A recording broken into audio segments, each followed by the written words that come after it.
પશ્ચિમ કચ્છ જિલ્લામાં મહિલા સુરક્ષા અને બાળ સુરક્ષાના મામલે પોક્સો કોર્ટ દ્વારા કડક વલણ અપનાવવામાં આવ્યું છે.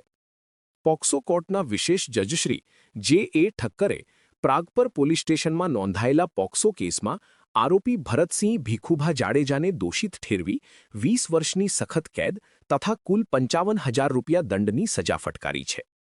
આ કેસમાં પશ્ચિમ કચ્છ પોલીસ દ્વારા અસરકારક તપાસ હાથ ધરવામાં આવી હતી.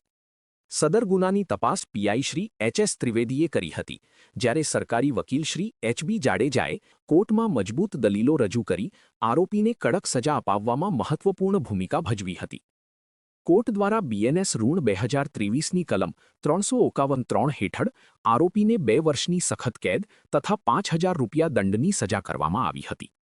ઉપરાંત પોક્સો એક્ટની કલમ 5(a)(6) હેઠળ આરોપીને 20 વર્ષની સખત કેદ અને 50,000 રૂપિયા દંડ ફટકારવામાં આવ્યો હતો. આ ઉપરાંત કોર્ટ દ્વારા ભોગ બનનારને 4 લાખ રૂપિયાનું વળતર ચૂકવવાનો હુકમ કરવામાં આવ્યો છે. સાથી જ ભોગ બનનારનું જીવન અને શિક્ષણ યોગ્ય રીતે પુનઃસ્થાપિત થાય તે માટે જરૂરી માર્ગદર્શન અને કાળજી રાખવા પણ નિર્દેશ આપવામાં આવ્યા છે.